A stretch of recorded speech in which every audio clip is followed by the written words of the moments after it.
नमस्कार और स्वागत है आपका हमारे साथ। नमस्कार। आज हम रिश्तों की पहेली को सुलझाने की कोशिश करेंगे, लेकिन एक बिल्कुल अलग चश्मे से। हाँ, एक वैज्ञानिक नजरिया कह सकते हैं। बिल्कुल। हम बात करने वाले हैं प्यार, सेक्स और हमारे रिश्तों के पीछे छिपे उन जैविक और विकासवादी कारणों की। जिन पर हम शायद रोज ध्यान नहीं देते। हाँ। हाँ, हमारी ये जो पड़ताल है, ये जोक वर्क की किताब it's not you it's biology के हिंदी सारांश पर आधारित है। मकसद ये समझना है कि हमारे रिश्तों में जो कुछ भी होता है, आकर्षण, झगड़े, प्यार, वो सिर्फ हमारी मर्जी या समाज की देन नहीं है, बल्कि काफी हद तक हमारे लाखों साल पुराने जैविक विरासत का नतीजा भी हो सकता है। सही। और हाँ, ये समझने की कोशिश भी करेंगे कि क्यों अक्सर लगता है कि पुरुष और महिलाएं एक ही चीज को बिल्कुल अलग तरीके से देखते हैं। ये एक आम अनुभव है ना? है तो ठीक है, तो चलिए इस गुत्थी को खोलना शुरू करते हैं। हाँ, ये वाकई एक दिलचस्प सफर होने वाला है। हम अक्सर रिश्तों को भावनाओं, रोमांस या फिर सामाजिक दबावों के दायरे में ही देखते हैं। हाँ बिल्कुल। लेकिन आज हम विज्ञान की नजर से देखेंगे, खासकर विकासवादी मनोविज्ञान यानी इवोल्यूशनरी साइकोलॉजी के लेंस से। अच्छा। हम समझने की कोशिश करेंगे कि लाखों सालों के विकास ने हमारे दिमाग और व्यवहार को कैसे गढ़ा है, खासकर रिश्तों के मामले में। हाँ, खासकर जब बात साथी चुनने, आकर्षण महसूस करने या रिश्ता निभाने की आती है। और हाँ, जैसा आपने कहा, कुछ बातें शायद हमें चौंका सकती हैं या हमारी पहले से बनी धारणाओं को चुनौती दे सकती हैं। बिल्कुल। पर यही तो किसी गहरी पड़ताल का मजा है ना? रिश्तों की उलझी हुई तस्वीर को समझने का एक नया आयाम। तो शुरुआत कहाँ से करें? वो जो किताब का मूल विचार है। हाँ, वही से, वो जैविक असंतुलन वाली बात। ठीक है, तो ये बुनियादी विचार जिस पर ये पूरी किताब टिकी है कि पुरुष और महिला के बीच का रिश्ता शुरू से ही एक जैविक असंतुलन पर आधारित होता है। और ये असंतुलन क्या है? ये है प्रजनन निवेश, मतलब रिप्रोडक्शन में लगने वाली लागत का। अच्छा। सोचिए, महिलाओं के पास सीमित संख्या में बड़े और कीमती अंडाणु होते हैं, है ना? गर्भधारण का पूरा शारीरिक बोझ, फिर बच्चे के जन्म और शुरुआती देखभाल की भारी जिम्मेदारी, ये एक बहुत बड़ा निवेश है। समय, ऊर्जा और जोखिम सब के लिहाज से। बिल्कुल सही।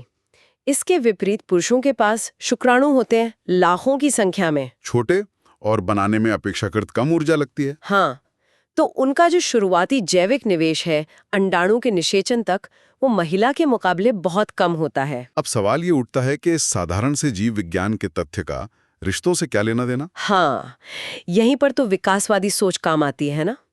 ये समझना जरूरी है कि इस असमान निवेश का नतीजा क्या हुआ। बिल्कुल, यहीं से चीजें दिलचस्प होनी शुरू होती हैं। क्योंकि महिला का निवेश इतना ज्यादा है, उसके लिए साथी का चुनाव एक बेहद अहम फैसला बन जाता है। ये कोई आज की बात नहीं है, लाखों सालों से ऐसा होता है। हाँ। विकास के क्रम में वो महिलाएं ज्यादा सफल रहीं, मतलब उनके बच्चे ज्यादा जीवित रहे और आगे बढ़े, जिन्होंने ऐसे साथी चुने जो न सिर्फ अच्छे जीन दे सकें, हाँ, बल्कि जो लंबे समय तक साथ निभाएं, सुरक्षा दें और बच्चों की परवरिश में मदद के लिए संसाधन भी जुटा सकें। बिल्कुल। ये एक तरह की जैविक गुणवत्ता नियंत्रण प्रक्रिया बन गई, कह सकते हैं। तो इसका मतलब ये हुआ कि महिलाओं में स्वाभाविक रूप से ऐसे गुणों के प्रति आकर्षण विकसित हुआ जो स्थिरता और समर्पण का आप संकेत देते हों, जैसे जिम्मेदारी, वफादारी, संसाधन जुटाने की क्षमता। हाँ, बहुत हद तक हाँ। किताब के तर्क के अनुसार तो यही है। ये सिर्फ सामाजिक पसंद नहीं, बल्कि गहरी विकासवादी जड़ों वाली प्राथमिकताएं हो सकती हैं। सोचे, एक ऐसा साथी जो भरोसेमंद है और परिवार का पेट पाल सकता है, वो संतान के भविष्य को ज्यादा सुरक्षित बनाता है। तो ये गुण आकर्षक लगने लगे। हाँ, जरूरी नहीं कि आज हर महिला सचेत रूप से यही हिसाब किताब लगाए, लेकिन विकासवादी मनोविज्ञान कहता है कि ये झुकाव हमारे अवचेतन में, हमारे सबकॉन्शियस में मौजूद हो सकते हैं और हमारे फैसलों को प्रभावित करते हैं। बिल्कुल। अच्छा, ये तो हुई महिलाओं की बात। अब सिक्के का दूसरा पहलू देखते हैं। पुरुषों के लिए कहानी कैसे अलग है इस जैविक नजरिए से? उनका शुरुआती इन्वेस्ट कम है। हाँ, तो उनकी रणनीति क्या रही? पुरुषों के लिए जिनका शुरुआती जैविक निवेश कम है, विकासावादी गणित थोड़ा अलग रहा। सिद्धांत यह है कि उनके जीन को अगली पीढ़ी में फैलाने का सबसे सीधा तरीका था क्या? ज्यादा से ज्यादा साथियों के साथ संबंध बनाना। ओह, यानी उनकी जैविक प्रवृत्ति मात्रा की ओर ज्यादा झुकी हो सकती है, बजाय गुणवत्ता पर उतने ज्यादा फोकस के जितना महिलाओं के लिए जरूरी था। तो इसीलिए किताब कहती है कि पुरुष अक्सर यौवन माने यूथफुलनेस और शारीरिक स्वास्थ्य के प्रति ज्यादा आकर्षित होते हैं। हाँ, क्योंकि ये चीजें सीधे तौर पर महिला की प्रजनन क्षमता, उसकी फर्टिलिटी का संकेत देती हैं। अच्छा, हाँ, ये उस तर्क का एक अहम हिस्सा है। यौवन और स्वास्थ्य इस बात के संकेतक हैं कि महिला गर्भधारण करने और स्वस्थ बच्चे को जन्म देने में सक्षम है। इसलिए विकास के क्रम में ऐसे पुरुष ज्यादा सफल रहे जिन्होंने इन संकेतों को पहचाना और उन पर प्रतिक्रिया दी। फिर से ये कोई सचेत गणना नहीं है। नहीं, बिल्कुल नहीं। एक जैविक प्रोग्रामिंग हो सकती है, लेकिन कहानी यही खत्म नहीं होती। मतलब पुरुषों के लिए सिर्फ मात्रा ही सब कुछ नहीं है, कुछ और भी है। बिल्कुल नहीं। यहाँ एक महत्वपूर्ण बारीकी है। क्या? मानव समाज में बच्चे की परवरिश एक लंबी और मुश्किल प्रक्रिया है। सिर्फ माँ का होना काफी नहीं होता। हाँ, ये तो है। पिता का साथ और निवेश भी बच्चे के जीवित रहने और सफल होने की संभावना को बहुत बढ़ा देता है। अच्छा, इसलिए सिर्फ ज्यादा साथी बनाना ही पुरुषों के लिए हमेशा सबसे अच्छी रणनीति नहीं रही। लंबे समय के रिश्ते बनाना, अपनी साथी और बच्चों में निवेश करना, वो भी विकासवादी रूप से फायदेमंद साबित हुआ है। हाँ बिल्कुल। अच्छा, तो ये कैसे काम करता है? एक तरफ ज्यादा साथियों की तरफ झुकाव, दूसरी तरफ लंबे रिश्ते का फायदा। ये तो विरोधाभासी लगता है। यहीं पर पितृत्व की निश्चितता मतलब पैटर्निटी सर्टेनिटी का विचार आता है। अच्छा, वो कैसे? एक स्थिर रिश्ते में पुरुष ज्यादा आश्वस्त हो सकता है कि वो जिस बच्चे पर अपना समय और संसाधन लगा रहा है वो उसी का है। हाँ, ये बात तो है। ये अनिश्चितता जो ज्यादा साथियों वाले मॉडल में ज्यादा होती है, कम हो जाती है। सही। साथ ही दो माता पिता मिलकर बच्चों की बेहतर देखभाल कर सकते हैं। सही। इसलिए पुरुषों में भी लंबे समय तक टिकने वाले बंधन बनाने और उसमें वफादारी निभाने की क्षमता विकसित हुई। तो आप देख सकते हैं कि कैसे पुरुषों और महिलाओं की शुरुआती रणनीतियां अलग होते हुए भी स्थिर और सहयोगी जोड़ों का बनना संभव हुआ, और जरूरी भी। ये तो वाकई सोचने वाली बात है।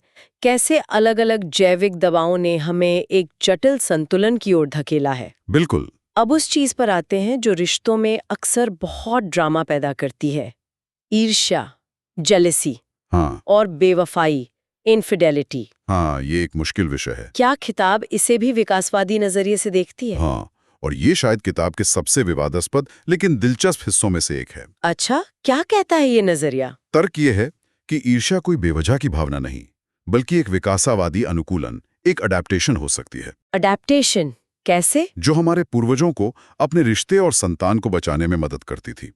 लेकिन पुरुषों और महिलाओं के लिए ईर्ष्या का ट्रिगर और उसका रूप थोड़ा अलग हो सकता है। अलग कैसे? हमने पहले बात की थी कि महिलाओं की मुख्य चिंता साथी के संसाधन और समर्थन को लेकर होती है। सही। तो विकासवादी मनोविज्ञान के अनुसार महिलाओं को सबसे ज्यादा खतरा तब महसूस होता है जब उन्हें लगता है कि उनका साथी अपना समय, ध्यान, भावनाएं और संसाधन किसी और पर लुटा रहा है। इसे भावनात्मक धोखा कह सकते हैं, इमोशनल इनफिडेलिटी। हाँ, बिल्कुल। क्योंकि अगर साथी भावनात्मक रूप से किसी और से जुड़ गया तो वो परिवार से दूर हो सकता है, जिससे माँ और बच्चे का भविष्य संकट में पड़ सकता है। सही। और पुरुषों के लिए उनकी मुख्य चिंता तो पितृत्व की निश्चितता थी। बिल्कुल। तो उनके लिए सबसे बड़ा विकासावादी खतरा था शारीरिक धोखा, फिजिकल इनफिडेलिटी। अच्छा। अगर उनकी साथी किसी और पुरुष के साथ संबंध बनाती हैं, तो पुरुष अनजाने में किसी और के बच्चे की परवरिश में अपने संसाधन लगा सकता है, जो उसके अपने जीन को आगे बढ़ाने के नजरिए से एक बड़ी विकासवादी हार होती। हाँ, इसलिए किताब का तर्क है कि पुरुष शारीरिक बेवफाई को लेकर ज्यादा संवेदनशील या ज्यादा परेशान हो सकते हैं। ये तो काफी सीधी बात लगती है, लेकिन क्या असल जिंदगी इतनी ब्लैक एंड व्हाइट होती है? नहीं, बिल्कुल नहीं। क्या महिलाएं शारीरिक धोखे से या पुरुष भावनात्मक धोखे से परेशान नहीं होते? बेशक होते हैं। ये समझना बहुत जरूरी है कि ये एक सामान्य प्रवृत्ति की बात है, कोई पत्थर की लकीर नहीं। असल जिंदगी में भावनाएं बहुत जटिल होती हैं और दोनों तरह की बेवफाई दोनों लिंगों के लिए दर्दनाक होती है। हाँ, ये तो सच है। लेकिन विकासवादी मनोविज्ञान ये समझाने की कोशिश करता है कि औसतन किस तरह की बेवफाई किस लिंग के लिए ज्यादा बड़ी विकासवादी चिंता का विषय रही होगी और क्यों। अच्छा। कई क्रॉस कल्चरल स्टडीज भी हुई हैं जो इस पैटर्न की ओर इशारा करती हैं, हालांकि उनकी व्याख्या पर बहस हमेशा जारी रहती है। तो ये बस एक और लेंस है जिससे हम इन मुश्किल भावनाओं को देख सकते हैं। बिल्कुल। ठीक है, ये एक दिलचस्प दृष्टिकोण है, लेकिन रिश्ते सिर्फ रणनीतियों, चिंताओं और बचाव के बारे में तो नहीं होते। नहीं, बिल्कुल नहीं। प्यार, जुड़ाव, वो गहरा कनेक्शन, इसका क्या क्या जीव विज्ञान इसके बारे में भी कुछ कहता है? हाँ, बिल्कुल। और ये जानना शायद थोड़ा सुकून दे सकता है कि प्यार सिर्फ कवियों की कल्पना नहीं है। इसके पीछे ठोस रसायन शास्त्र है, केमिस्ट्री। हाँ, जब हम किसी की तरफ आकर्षित होते हैं, प्यार में पड़ते हैं, तो हमारे दिमाग में न्यूरोट्रांसमीटर और हार्मोन का एक पूरा कॉकटेल तैयार होता है। जैसे कि वो प्यार का नशा वाली फीलिंग जो शुरू में होती है। हाँ, वो काफी हद तक डोपामीन का कमाल है। डोपामीन, अच्छा। ये वही न्यूरोट्रांसमीटर है जो इनाम, खुशी और प्रेरणा से जुड़ा है। जब हम किसी खास व्यक्ति के साथ होते हैं या उसके बारे में सोचते हैं, तो डोपामीन हमें अच्छा महसूस कराता है। हमें उसी चीज की और चाहत होती है। हाँ, फिर लंबे समय के जुड़ाव, विश्वास और सुकून के लिए ऑक्सीटोसिन जैसे हार्मोन सामने आते हैं। ऑक्सीटोसिन, इसे कडल हार्मोन या बॉन्डिंग हार्मोन भी कहते हैं ना? हाँ, बिल्कुल। ये माँ और बच्चे के बीच और रोमांटिक पार्टनर के बीच बंधन को मजबूत करता है। और हाँ, यौन इच्छा, लिबिडो के लिए टेस्टोस्टेरोन पुरुषों और महिलाओं दोनों में और एस्ट्रोजन जैसे हार्मोन भी अपनी भूमिका निभाते हैं। तो मतलब वो नए प्यार का जुनून और फिर धीरे धीरे बनने वाला गहरा शांत रिश्ता, इन सब के पीछे हमारे शरीर के अंदर का केमिकल ड्रामा चल रहा होता है। एक तरह से हाँ, ये रसायन हमारी भावनाओं और व्यवहार पर जबरदस्त असर डालते हैं। हमें किसी से जुड़ने, उसके साथ रहने और एक इकाई के रूप में काम करने के लिए प्रेरित करते हैं। बिल्कुल। ये जानना कि प्यार की इतनी गहरी जैविक जड़ें हैं, हमें उसकी ताकत और कभी-कभी उसकी अतार्किकता, उसकी इर्रेशनैलिटी को समझने में मदद कर सकता है। ये सिर्फ एक सामाजिक समझौता नहीं, ये हमारी प्रकृति का हिस्सा है। सही कहा। ये सब सुनने के बाद एक बड़ा सवाल मन में आता है। क्या? हम आज 21वीं सदी में जी रहे हैं, समाज बदल रहा है, हम समानता की बात करते हैं, जेंडर भूमिकाएं बदल रही हैं, तो फिर ये लाखों साल पुरानी जैविक प्रोग्रामिंग्स आज कितनी मायने रखती हैं? हाँ, ये एक बहुत अहम सवाल है। क्या संस्कृति और हमारी आधुनिक सोच इस पर हावी नहीं हो गई है? ये इस चर्चा का शायद सबसे जटिल और महत्वपूर्ण पहलू है। किताब का तर्क है कि हाँ, संस्कृति बहुत शक्तिशाली है और हमारे व्यवहार को बहुत हद तक आकार देती है। हम सीखते हैं, हम सोचते हैं, हम अपने मूल्यों के हिसाब से चुनाव करते हैं। बिल्कुल। लेकिन वो ये भी कहती है कि लाखों साल की विकासवादी विरासत इतनी आसानी से मिट नहीं जाती। मतलब वो अब भी मौजूद है? हाँ, वो हमारे अवचेतन में, हमारी सहज प्रवृत्तियों में अब भी मौजूद है और पर्दे के पीछे से अपना काम करती रहती है। इसका कोई उदाहरण दे सकते हैं जो आज भी दिखता हो? जैसे किताब के अनुसार आज भी डेटिंग की दुनिया में अक्सर ये देखा जाता है कि पुरुष पहला कदम उठाने में ज्यादा आगे रहते हैं। हाँ, ये तो देखा है। जैविक रणनीतियों की गूंज के रूप में भी देखती है। पुरुष का अवसरों की तलाश करना और महिला का सावधानी से चुनाव करना। बिल्कुल। या फिर इस सारांश का एक चौंकाने वाला तर्क ये भी हो सकता है कि आधुनिक डेटिंग ऐप्स पर दिखने वाले पैटर्न भी इन्हीं जैविक दबावों की परछाई हों। अच्छा, कैसे? जहां संसाधन या सुरक्षा अब शायद अच्छी नौकरी या वित्तीय स्थिरता के रूप में दिखती है और यौवन और स्वास्थ्य प्रोफाइल तस्वीरों में झलकते हैं। तो मतलब हम एक तरह के रस्साकशी में जी रहे हैं, हमारी आधुनिक सोच और हमारी प्राचीन जैविक प्रवृत्तियों के बीच। हाँ, आप ऐसा कह सकते हैं। एक निरंतर तनाव है हमारी जैविक विरासत और हमारे सांस्कृतिक आदर्शों, हमारी व्यक्तिगत इच्छाओं और सामाजिक अपेक्षाओं के बीच। किताब का मानना है कि जीव विज्ञान अब भी एक बहुत प्रभावशाली शक्ति है। हम इसे अनदेखा कर सकते हैं, लेकिन शायद पूरी तरह से इससे मुक्त होना बहुत मुश्किल है। तो समानता के लिए प्रयास करना जरूरी है, लेकिन ये भी समझना होगा कि कुछ अंतरों की जड़ें गहरी हो सकती हैं। हाँ, और शायद उन्हें स्वीकार करना या उनके साथ काम करना ज्यादा यथार्थवादी हो सकता है। तो फिर इन सब बातों का निचोड़ क्या है?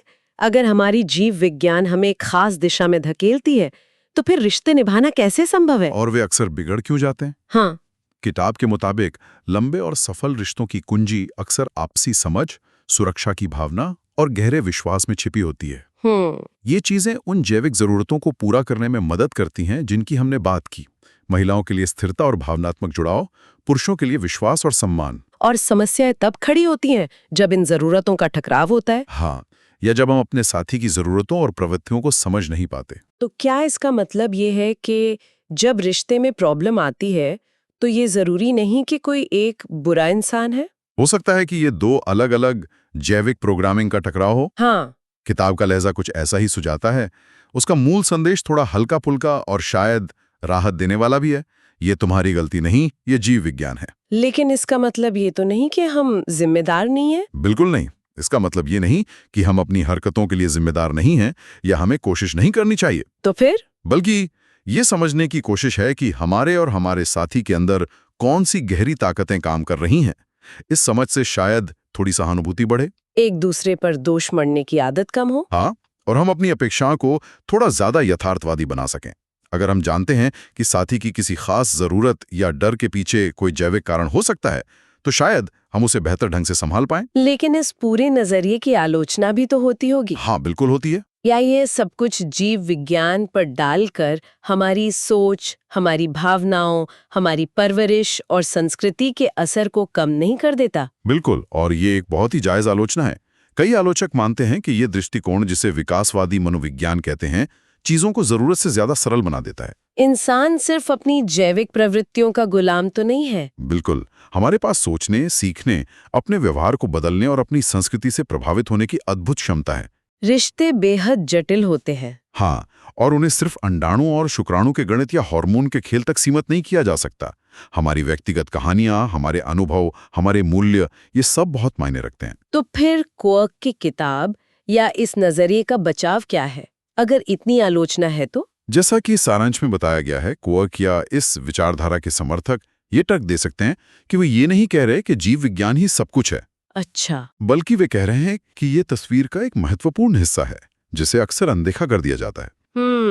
उनका मानना है कि इस जैविक आधार को समझने से हमें रिश्तों में अवास्तविक उम्मीदें पालने से बचने में मदद मिल सकती है। ये हमें यह समझने में मदद कर सकता है कि कुछ पैटर्न बार बार क्यों उभरते हैं या कुछ मुश्किलें क्यों आती हैं। हाँ, ये पूरी कहानी नहीं है, लेकिन कहानी का एक जरूरी अध्याय जरूर है। हमारा मकसद यहाँ किसी एक पक्ष को सही या गलत ठहराना नहीं, बल्कि इस विचार को श्रोताओं के सामने रखना है। बिल्कुल। तो इस पूरी चर्चा का सार क्या निकलता है?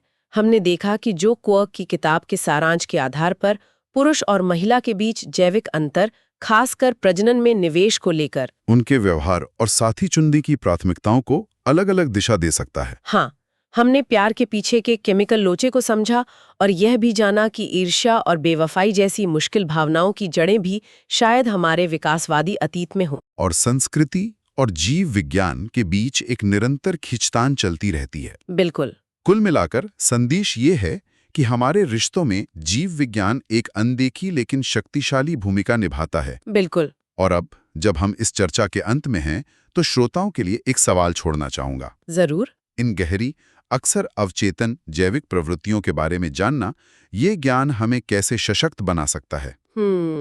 सोचने वाली बात है। क्या ये समझ हमें अपने रिश्तों को ज्यादा सहानुभूति और समझदारी से निभाने में मदद कर सकती है, बिना इसे अपने या दूसरों के बुरे बर्ताव के लिए एक बहाना बनाए? कहाँ है वो महीन रेखा? हाँ, कहाँ है वो महीन रेखा जो हमारी सहज प्रकृति को समझने और अपने रिश्तों में अपने चुनाव और व्यवहार की पूरी जिम्मेदारी लेने के बीच खींची है? ये सवाल शायद हमें अपनी जटिल मानवीय प्रकृति और रिश्तों में सचेत रूप से बेहतर करने की हमारी क्षमता, दोनों पर गहराई से सोचने पर मजबूर करता है। बिल्कुल।